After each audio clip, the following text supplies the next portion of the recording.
নমস্কার বন্ধুরা, চলে এসেছি গাছ সম্পর্কিত নতুন একটা ভিডিও নিয়ে।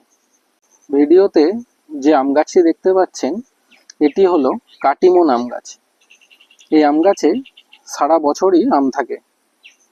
একদিকে বড় আম যেগুলো এখনই পাকা শুরু হয়েছে, আরেকদিকে ছোট আমের গুটি ধরেছে এবং আরেকদিকে নতুন আমের মুকুল এসেছে। সারা বছরই প্রায় গাছে আম থাকে। আমের স্বাদ অপূর্ব, কাঁচাতেও খাওয়া যায় এবং পাকাতে খুবই মিষ্টি। সুস্বাদু এই আম গাছ ফলনও দেয় প্রচুর। সারা বছরই প্রায় গাছে আম সাজানো থাকে। আম গাছটি অনেক ছোটবেলা থেকেই ফল শুরু হয়ে যায়। তার জন্য শখ করে আপনি যদি আম খেতে চান, আপনার ছাদ বাগান অথবা বাগানে এই একটি করে কাটিমন আম গাছ অবশ্যই লাগাতে পারেন।